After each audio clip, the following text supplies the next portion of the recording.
Good day, everyone. Welcome to Diary of an Atheist 3, Changing History.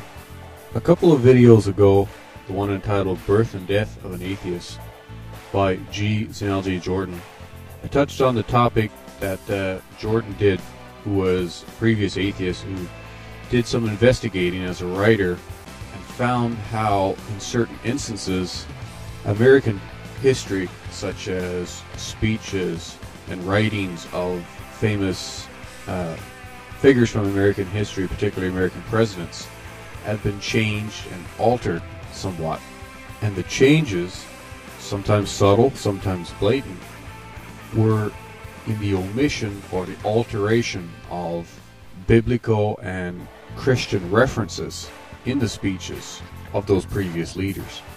As Jordan points out, a lot of those changes have been made due to atheistic influences in American history, and most of those within the last 1 or 2 or 3 decades. Changes that have been spurred on by atheistic groups, organizations, individuals, changes that have been made in American history books, in school and college textbooks, as well as writings presented to the government and to Congress by atheistic special interest groups and organizations. Jordan writes that a lot of the groups that he was a part of, such as the American Atheists, for example, were very big on the idea of the separation of church and state, quote, looking at it as a bad influential thing to have any connection of the church and religious ideas with Congress, with government. Interestingly, though, Jordan points out that the phrase, the separation of church and state, was merely a phrase coined by America's third president, Thomas Jefferson, in a letter to a Baptist congregation, assuring them that the federal government had no power to interfere with their religious practices.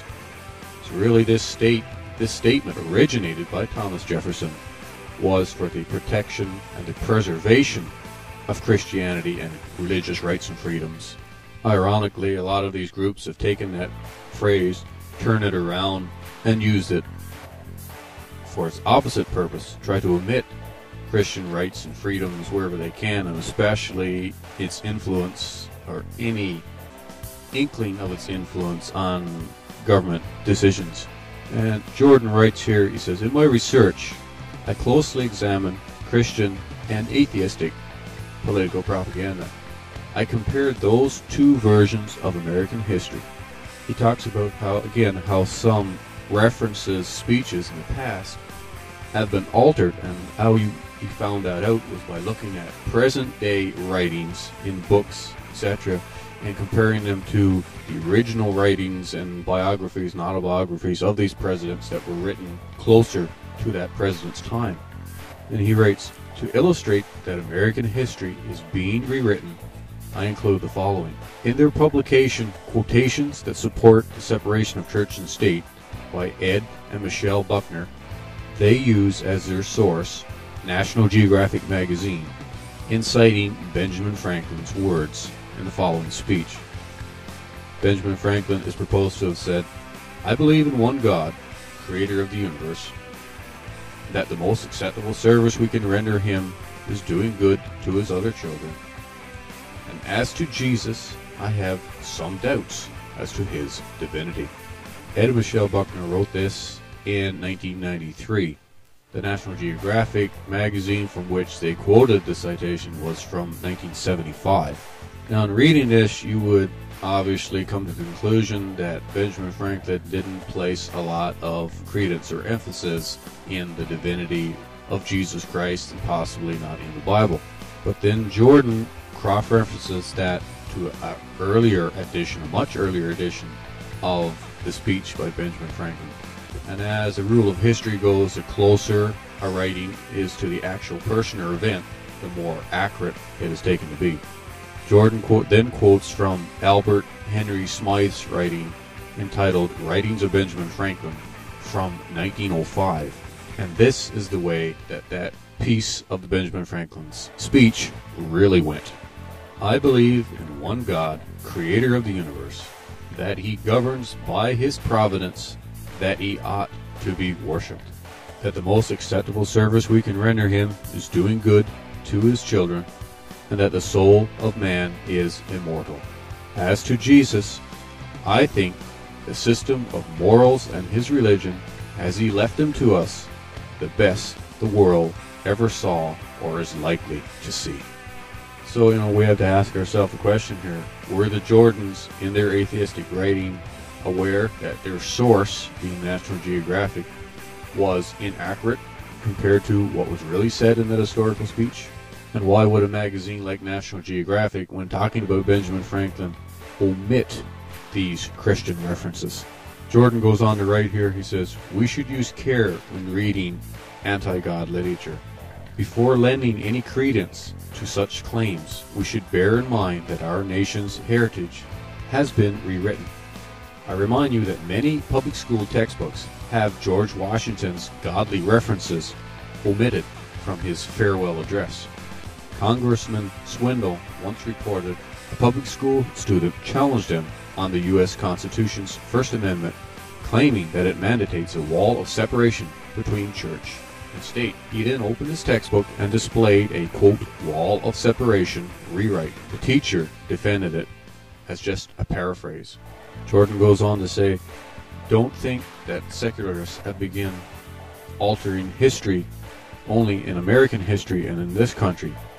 Enemies of the cross have always been trying to alter history."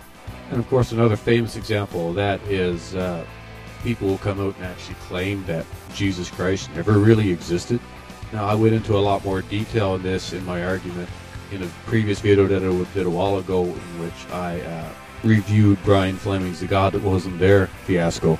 Any historian out there, regardless of whether they're Christian or non-Christian, would just balk and laugh at the idea that there isn't any historical evidence, even non-biblical historical evidence, for the existence of Jesus Christ. There is a wealth of evidence, both religious and non-religious, non-biblical, for the existence of Christ. And in fact, if you're going to deny the existence of Christ with the evidence that's on his side, then evidence for other historical figures such as Alexander the Great, some of the Caesars, etc., have vastly less evidence for their existence, yet no one doubts that they existed and that they ruled.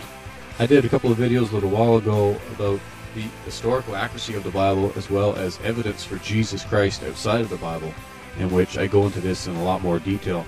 One of my favorite sources when I talk about this is a book called Evidence That Demands a Verdict by Josh McDowell. This book, it reads like a textbook and is just chock full of information, facts, dates, and figures for the historical evidence for Jesus Christ, as well as the Old and New Testament Bible. McDowell quotes from writer F.F. Bruce, and he uses this statement. He says, "Some writers may toy with the fanciful idea of a Christ myth, but they do not do so on the grounds of historical evidence. Historical evidence for Christ is as obvious for the unbiased historian as the historical evidence of Julius Caesar. It is not historians who propagate Christ myth theories."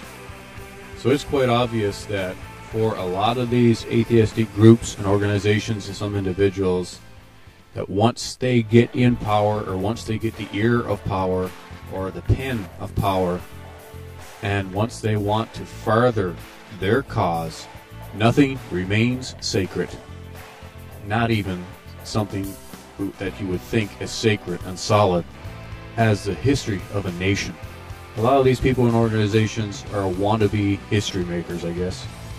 But in my opinion, the most influential history maker of all time was, and still is, Jesus Christ. Talk to you later.